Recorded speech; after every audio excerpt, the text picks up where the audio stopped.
CM Dhami का दिल्ली दौरा, केंद्रीय परिवहन मंत्री नितिन गडकरी से की मुलाकात, कैची धाम ऋषिकेश बाईपास और दून मसूरी प्रोजेक्ट पर हुई चर्चा।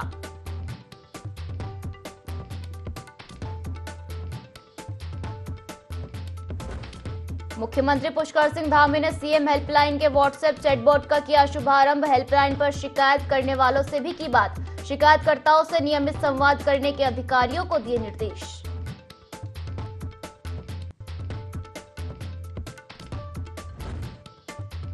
आज देहरादून समेत 7 जिलों में भारी बारिश का अलर्ट, बारिश से उत्तराखंड में मानसून करेगा प्रवेश, लोगों को गर्मी से मिलेगी राहत।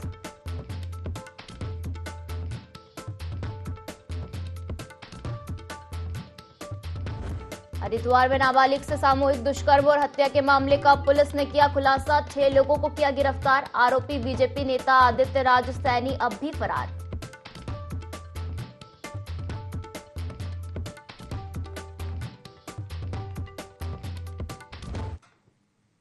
नमस्कार, बहुत स्वागत है आपका। देवभूमि लाइव देख रहे हैं आप और मैं हूं आपके साथ पायल त्रिवेदी। बुलेटिन की शुरुआत करेंगे देहरादून से आ रही खबर के साथ, जहां दिल्ली दौरे पर मुख्यमंत्री पुष्कर सिंह धामी हैं और आपको बता दें केंद्रीय परिवहन मंत्री नितिन गडकरी से उन्होंने मुलाकात की।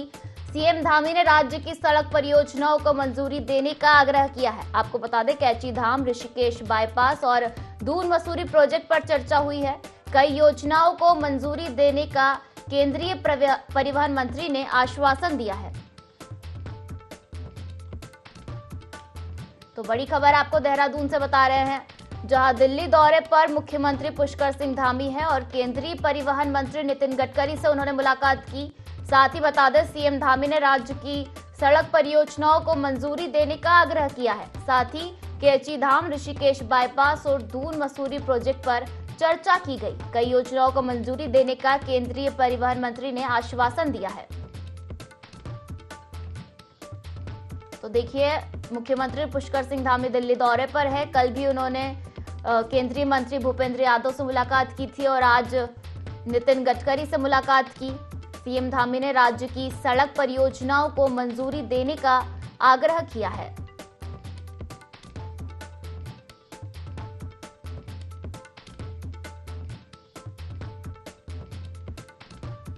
देखिए, बड़ी खबर है, जहां दिल्ली दौरे पर मुख्यमंत्री पुष्कर सिंह धामी है और केंद्रीय परिवहन मंत्री नितिन गडकरी से उन्होंने मुलाकात की है। सीएम धामी ने राज्य की सड़क परियोजनाओं को मंजूरी देने का आग्रह किया है। कैची धाम ऋषिकेश बाईपास और दून मसूरी प्रोजेक्ट पर चर्चा की गई। कई योजनाओं को मंजूरी देने का हालांकि केंद्रीय परिवहन मंत्री ने आश्वासन दिया है।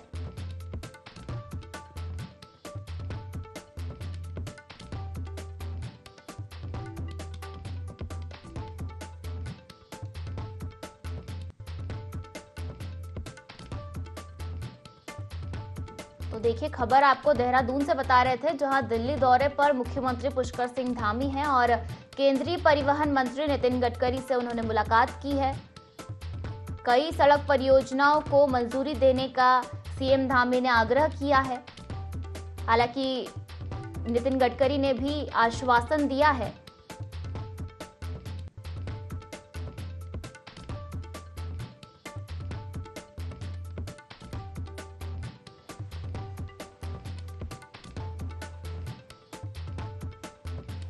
तो देखिए, बड़ी खबर है ये देहरादून से, जहां सीएम धामी दिल्ली दौरे पर है और उन्होंने केंद्रीय परिवहन मंत्री नितिन गडकरी से मुलाकात की है।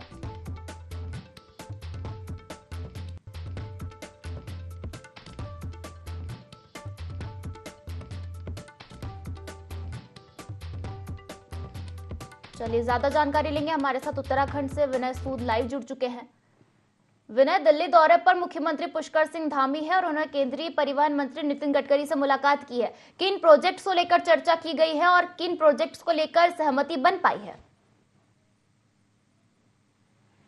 बिल्कुल, देखिए, आपको बता दें कि मुख्यमंत्री पुष्कर सिंह धामी इन दिनों दिल्ली दौरे पर है, जहां केंद्रीय मंत्रियों से लगातार सीएम धामी के जो विचार है वो इस दौरान किए जा रहे हैं। साथ ही साथ यहाँ पर जो बैठकें हैं इस दौरान की जा रही है। तो ऐसे भी देखा जा सकता है कि मुख्यमंत्री पुष्कर सिंह धामी जिस तरह से दिल्ली दौरे पर इस दौरान है, तो जो वहाँ पर केंद्रीय मंत्री हैं उनसे मुलाकात करने के साथ ही साथ जो है उत्तराखंड को किस तरीके से विकास की गति मिल सके, इसके लिए लगातार सीएम धामी का प्रयास किया जा रहा है। और बीते दिन जिस तरह से नितिन गडकरी से यहाँ पर मुलाकात सीएम धामी ने की है, केंद्रीय मंत्री नितिन गडकरी से जिस तरह से उनकी मुलाकात हुई है, तो ऐसे में जो परियोजनाएं हैं उत्तराखंड में सड़कों को लेकर के किस तरीके से उससे कार्य किया जाना है, तमाम चीजों को जो है यहाँ पर ध्यान में रखते हुए सीएम धामी ने इस दौरान उनसे चर्चा की है। साथ ही साथ देहरादून के मोहकमपुर से लेकर विधानसभा तक का जो रोड है उसको एलिवेटेड किस तरीके से बनाना है, तमाम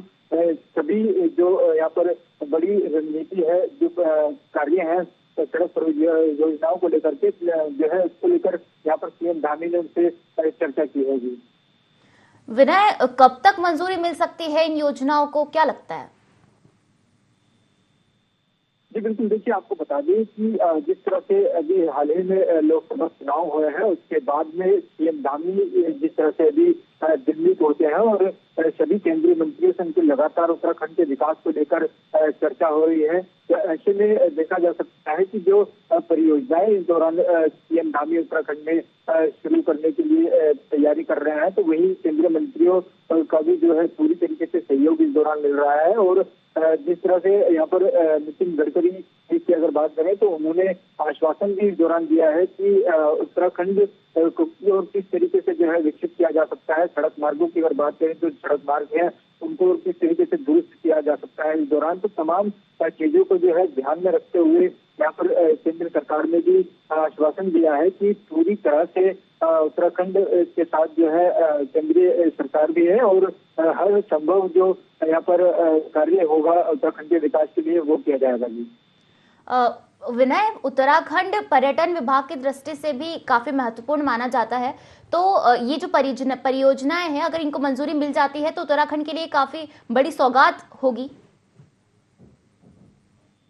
जी बिल्कुल, देखिए अभी आपको बता दें कि जिस तरह से पर्यटन नगरी के नाम से भी उत्तराखंड जाना जाता है और यहाँ पर जिस तरीके से सैलानी यहाँ पर पहुंचते हैं सीजन के हिसाब से भी पहुंचते हैं, साथ ही साथ चारधाम यात्रा में भी जिस तरह से बाहरी राज्यों से यहाँ पर जो यात्री पहुंचते हैं तो उनको किसी भी तरीके की असुविधा ना हो और क्या कुछ उनके लिए जो है बेहतर किया जा सके, तो इसको लेकर के तमाम जो प्रयास है वो उत्तराखंड सरकार के यही रहते हैं कि हर जो संभव यहाँ पर जो योजनाएं हैं वो उत्तराखंड में लागू की जा सके। तो ऐसे में यहाँ पर पर्यटन की दृष्टि से देखा जाए तो कितने तोड़ भी कई जो है इस दौरान देहरादून में बने हुए हैं। राजधानी देहरादून में जिस तरीके से इन दिनों गर्मी ज्यादा बढ़ी है, तो ऐसे में बड़ी संख्या में जिस तरह से यहाँ पर जो लोग हैं वो पहुंचे हैं, तो देखा जा सकता है कि पर्यटन की दृष्टि में भी लगातार उत्तराखंड सरकार कार्य करती हुई नजर आ रही है। और जिस तरह से नितिन गडकरी से यहाँ पर सीएम धामी ने मुलाकात की है, तो ऐसे में काफी महत्वपूर्ण जो है इसको भी माना जा रहा है।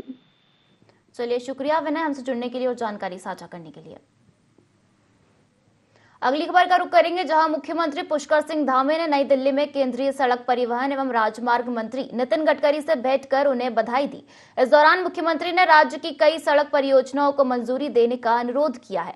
उन्होंने कहा कि मोहकमपुरा से अजबपुरा तक सड़क को एलिवेटेड मार्ग के रूप में परिवर्तन करने के लिए 452 करोड़ की योजना तैयार की गई है, जिसको मंजूरी दी जाए। मुख्यमंत्री ने खटीमा में रिंग रोड का निर्माण, हल्द्वानी बाईपास निर्माण, पंतनगर एयरपोर्ट के लिए बाईपास निर्माण के साथ चंपावत, लोहा घाट और पिथौरागढ़ में भी बाईपास के निर्माण का अनुरोध किया। अनुरोध के बाद मंत्री नितिन गडकरी ने सैद्धांतिक सहमति दी, साथ ही राज्य की कई अन्य योजनाओं को मंजूरी देने का आश्वासन भी दिया।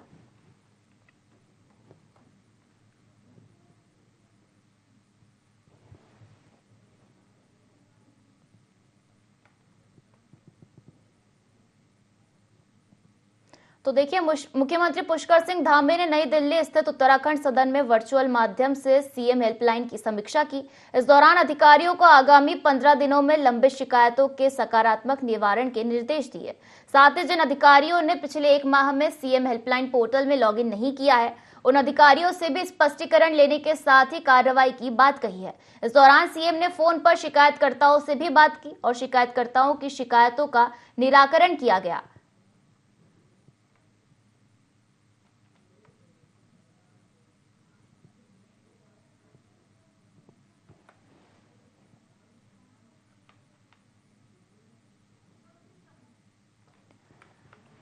तो देखिए, उत्तराखंड में बीती 26 तारीख को रात के तो देखिए, मुख्यमंत्री पुष्कर सिंह धामी ने नई दिल्ली स्थित उत्तराखंड सदन से वर्चुअल माध्यम से सीएम हेल्पलाइन की समीक्षा की है। इस दौरान अधिकारियों को आगामी 15 दिनों में लंबित शिकायतों के सकारात्मक निवारण के निर्देश भी दिए हैं। साथ ही आपको बता दें कि जिन अधिकारियों ने पिछले 1 माह में सीएम हेल्पलाइन पोर्टल में लॉगिन नहीं किया है, उन अधिकारियों से स्पष्टीकरण लेने के साथ ही कार्रवाई की बात कही है। इस दौरान सीएम ने फोन पर शिकायतकर्ताओं से बात भी की और शिकायतकर्ताओं की शिकायतों का निराकरण किया गया। इस दौरान मुख्यमंत्री ने सीएम हेल्पलाइन के व्हाट्सएप चैटबोट का भी शुभारंभ किया। मुख्यमंत्री ने कहा कि सीएम हेल्पलाइन को लेकर विभिन्न सोशल मीडिया प्लेटफॉर्म के माध्यम से लोगों को इसके प्रति जागरूक किया जाए।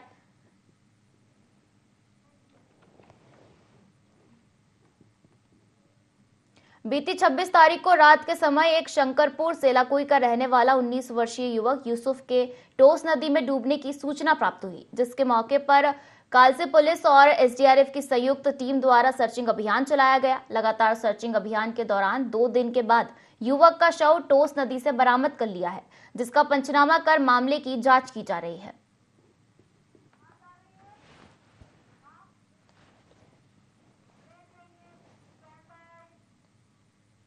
बीती 26 तारीख को रात के समय एक शंकरपुर सेलाकुई का रहने वाला 19 वर्षीय युवक यूसुफ के टोस नदी में डूबने की सूचना प्राप्त हुई, जिसके बाद मौके पर कालसे पुलिस और एसडीआरएफ की संयुक्त टीम द्वारा सर्चिंग अभियान चलाया गया। लगातार सर्चिंग अभियान के दौरान 2 दिन के बाद युवक का शव टोस नदी से बरामद कर लिया गया है, जिसका पंचनामा कर मामले की जाँच की जा रही है।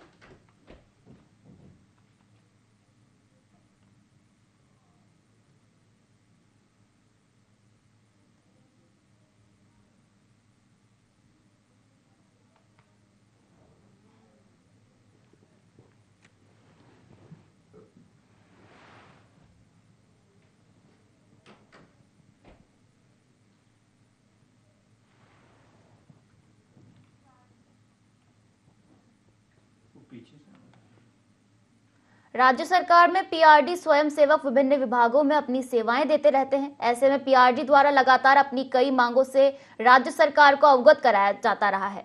विभागीय मंत्री रेखा आर्या ने जानकारी देते हुए बताया कि पीआरडी जवानों के मानदेय में 80 रुपए प्रतिदिन की बढ़ोतरी कर दी गई है। पूर्व में पीआरडी स्वयंसेवकों को प्रतिदिन 570 रुपए मानदेय दिया जाता था, जो कि अब 80 रुपए की बढ़ोतरी करने पर 650 रुपए प्रतिदिन हो गई है। उन्होंने इसके लिए मुख्यमंत्री धामी का धन्यवाद और आभार व्यक्त किया है।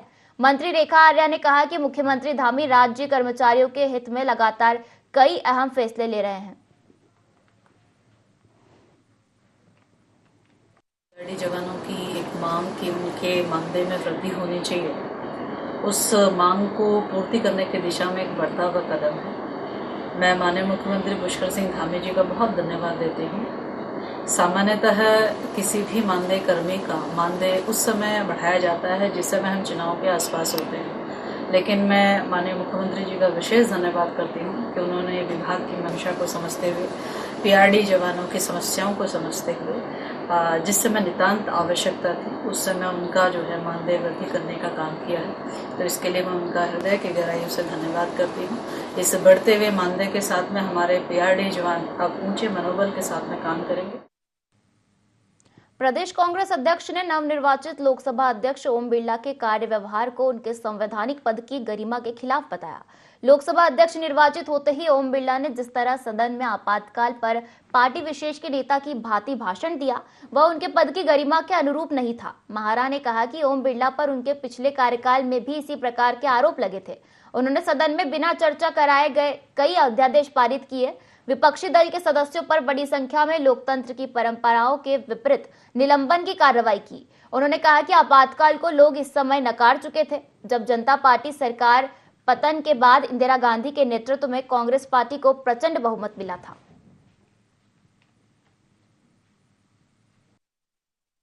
सभा का या विधानसभा का जो स्पीकर होता है वो एक अंपायर की तरह होता है, और उसके लिए दोनों ही पक्ष भी और विपक्ष भी बराबर होने चाहिए। जो सही चीज़ें हैं वो सामने आए, गलत चीज़ें रुके, परंपराओं का और नियमों का उल्लंघन ना हो, ये काम उनका होता है। पिछले कार्यकाल में भी जिस तरीके से उन्होंने 100 से ज़्यादा एमपीज़ को निलंबित किया, उसके अलावा राहुल गांधी जी का जिस तरीके से निलंबन हुआ, उनका घर खाली कराएगा, वो बहुत ही अटपटा सा था। और कल मुझे उम्मीद थी कि ये नया कार्यकाल है, शायद इसमें अच्छे उदाहरण पेश किए जाएंगे, लेकिन जिस तरीके से उन्होंने पॉलिटिकल बयान दिया, 50 साल पहले भी घटना पे वो बोले और उसकी निंदा करने का आज कोई औचित्य नहीं था। और मुझे ये लगा कि उन्होंने पहले दिन ये इशारा कर दिया कि वो किसके इशारे पे काम करेंगे, जो लोकतांत्रिक परंपराओं के लिए हेल्दी नहीं है, वो किसी भी तरीके से स्वस्थ बात नहीं होगी। और मुझे लगता है कि ओम बिरला जी को परंपराओं और नियमों के हिसाब से चलना चाहिए। उनके लिए अब, क्योंकि वो स्पीकर हैं, वो किसी पार्टी के सदस्य नहीं हैं, किसी पार्टी के खास उम्मीदवार नहीं हैं, उनको तटस्थ होकर राष्ट्रहित में कार्य करना चाहिए और लोकसभा स्पीकर की जो गरिमा रही है आज तक की, उसको उनको मेंटेन करना चाहिए। अगली खबर का रुख करेंगे, जहां एमडीडीए की ओर से काठ बंगला बस्ती में चलाए गए अतिक्रमण अभियान को रोक दिया गया है। एमडीडीए की टीम ने सिर्फ मकानों पर लाल निशान लगाए हैं। अधिकारियों का कहना है कि निशान लगाने का काम पूरा करने के बाद अतिक्रमण अभियान शुरू होगा। बता दें कि नदियों के किनारे देहरादून की मलिन बस्तियों में अवैध अतिक्रमण के खिलाफ चलाए जा रहे हैं अभियान पर भाजपा धर्मपुर विधायक विनोद चमोली ने कहा कि इस अभियान को मलिन बस्तियों के विरोध अभियान के रूप में नहीं देखना चाहिए। एनजीटी के सुझाव पर हाईकोर्ट ने जो आदेश किए हैं, उन जगहों पर अवैध बस्ती को चिन्हित करके कार्यवाही चल रही है।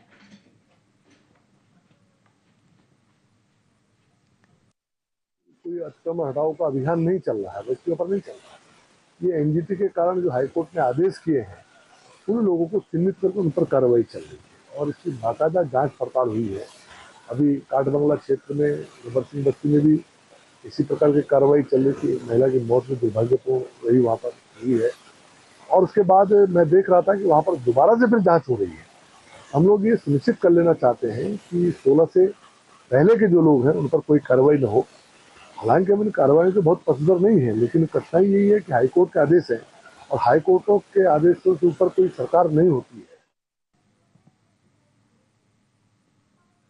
दिल्ली में हुई उत्तराखंड बीजेपी की बैठक में कई अहम मसलों पर विचार मंथन हुआ। राष्ट्रीय महामंत्री संगठन बीएल संतोष की अध्यक्षता में हुई इस बैठक में आगामी चुनाव को लेकर चर्चा की गई। साथ ही अक्टूबर-नवंबर माह में संगठन के चुनाव को लेकर भी मंथन किया गया।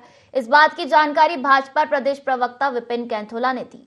इन्होंने कहा कि कोर कमेटी की यह बैठक रूटीन में होती है। बताया जा रहा है कि इस बैठक में रिक्त कैबिनेट के पदों पर दर्जा वितरण को लेकर भी विचार किया जाएगा। साथ ही उत्तराखंड की 2 विधानसभा में चल रहे उपचुनाव को लेकर भी मंथन हुआ।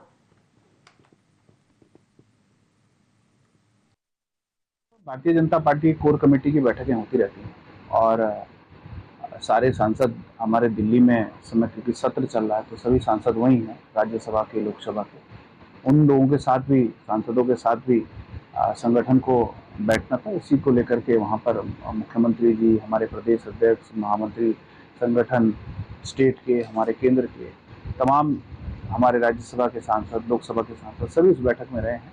निश्चित रूप से क्योंकि उत्तराखंड के अंदर इस समय 2 विधानसभाओं में चुनाव भी चल रहे हैं, उन सब चीज़ों को लेकर भी वहाँ पर मंथन किया गया है और आने वाले समय में किस प्रकार से हम उत्तराखंड की बेहतरी के लिए सारे सांसद अपना सहयोग कर सकें और उत्तराखंड विकास के पथ पर आगे बढ़े और तेजी से आगे बढ़े, इस पर भी चर्चा हुई है। निश्चित रूप से आने वाले समय में केंद्र और राज्य दोनों मिलकर के जो डबल इंजन की सरकार है, उस गति को तेज करेंगे और उत्तराखंड जो हमने कहा है, जो हमने वादा किया है कि उत्तराखंड 2025 में देश के अग्रणी राज्यों में शामिल होगा, उस ओर हम आगे कदम बढ़ाएंगे। उत्तराखंड में मौसम विभाग ने भारी बारिश का अलर्ट जारी किया है। मौसम विज्ञान केंद्र देहरादून के निदेशक डॉक्टर विक्रम सिंह ने देहरादून, पौड़ी, बागेश्वर, उधम सिंह नगर में भारी बारिश का येलो अलर्ट जारी किया है। उन्होंने बताया कि 3 जुलाई तक भारी बारिश की संभावना है। साथ ही 28 से 29 जून को कुछ हिस्सों में मानसून के दस्तक देने की भी संभावना है। इस दौरान उन्होंने यात्रा करने वाले लोगों से विशेष सावधानी बरतने की अपील की है। आवर्स में बात करें तो अनेक जगहों तक में बारिश मिली, हल्की से मध्यम, और भारी वर्षा भी चक्राता में मिली है, करीब 70 mm, और इसी तरह 69 mm जो है धारचूला में भी रही है। तो ठीक है, रेनफॉल एक्टिविटी अब शुरू हो गई है प्रदेश में अगर देखा जाए। और आज भी मैं बात करूं तो ज़्यादातर जगहों में आपको बारिश मिलेगी। जहां तक भारी वर्षा की बात है तो उसमें चाहे देहरादून है, इसी तरह जो है नैनीताल है, और अंदर के डिस्ट्रिक्ट में बात करें तो पिथौरागढ़ और बागेश्वर, तो इनमें रखा गया कि 1-2 जगहों में भारी वर्षा मिलेगी। और जो हल्की से मध्यम बारिश है वो तो ज़्यादातर जगहों में देखने को मिलेगी। साथ में जो इंटेंस स्पेल है वो भी कहीं कहीं पर आप देखेंगे कि वो भी चीज़ें देखने को मिलेगी। खबर जनपद उधम सिंह नगर के खटीमा से है, जहां ब्लॉक सभागार में क्षेत्र पंचायत सदस्यों की एक बैठक बुलाई गई, जिसमें आम जन समस्याओं को विशेषकर सुना गया, जिसमें स्वास्थ्य विभाग, पीडब्ल्यूडी, जल निगम, जल संस्थान के द्वारा कई समस्याएं सामने आई, जिसको लेकर जिला विकास अधिकारी सुशील मोहन डोवाल ने जांच के निर्देश दिए हैं और आम जनता की समस्याएं जल्द से जल्द दूर करने की बात कही है।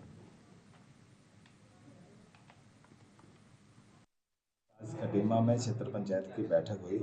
बैठक अहम रही और देखिए अभी बारिश के सीजन में रोड की समस्या बहुत गंभीर समस्या रही यहाँ की। प्रतापपुर वाली रोड जो है पूरे विकास खंड में एक ऐसी रोड है जो 3 मीटर की रोड है, नहीं तो आम रोड जो भी होती है वो 4 मीटर की रहती हैं। उसका मुद्दा यहाँ पे बना रहा और उस पर आश्वासन दिया है पीडब्ल्यूडी ने, इसके जल्दी ठीक दुरुस्त कराया जाएगा। और देखिए गर्मी का भयंकर गर्मी इस बार पड़ी, उस गर्मी को भी लेके यहाँ पे जनप्रतिनिधियों में काफ़ी रोष था कि घरों पे नल नहीं पहुँचा। जल मिशन के तहत गांव-गांव में टंकियाँ लगी हैं मगर पानी नहीं पहुँच पा रहा, उसमें भी काफ़ी जनप्रतिनिधियों में रोष था और मैंने भी सख्त निर्देश दिए हैं कि पानी की सप्लाई ठीक की जाए। क्षेत्र पंचायत की जो बैठक होती है वो 3 महीने में एक बार होती है और एक बहुत अच्छा फोरम होता है क्षेत्र की समस्या को उठाने के लिए। आज की बीटीसी भी बहुत ही अच्छे तरीके से चल रही है। अभी तक स्वास्थ्य विभाग, पीडब्ल्यूडी, जल निगम, जल संस्थान विभागों की बारी आ चुकी है और इनके बारे में जो समस्याएं थी वो जनता ने उठाई हैं, क्षेत्र पंचायत सदस्यों ने उठाई हैं। तो समस्याएं कुछ काफ़ी पुरानी समस्याएं हैं, कुछ नई समस्याएं हैं, तो उसके लिए प्रमुख जी के माध्यम से और मेरे माध्यम से भी निर्देश दे दिया गया है कि वो जितना संभव हो सके उनका निस्तारण करें और एक कुछ बातों में तो इन्हें आज ही जा करके निस्तारण करने के लिए कहा। उत्तराखंड में एक बार फिर भारी बारिश की चेतावनी जारी की गई है, जिसको लेकर रामनगर एसडीएम ने क्षेत्र के नदी नालों का निरीक्षण किया है और जहां जो भी खामियां पाई गई है उनको तुरंत दुरुस्त करने के कड़े निर्देश दिए गए हैं। मौसम विभाग ने कई जिलों में भारी बारिश की आशंका जताई है। चेतावनी को देखते हुए प्रशासन अलर्ट हो गया है।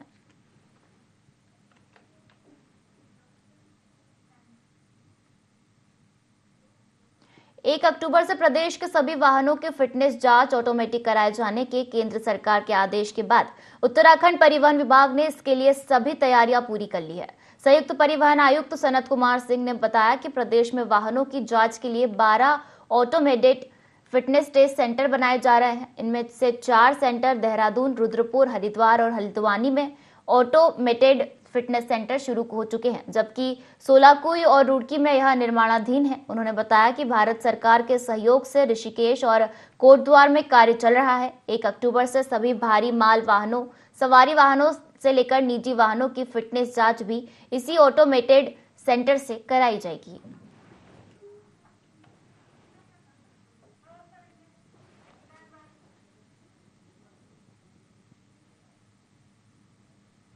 बुलेटिन में फिलहाल इतना ही। आप बने रहिए IND24 के साथ। नमस्कार।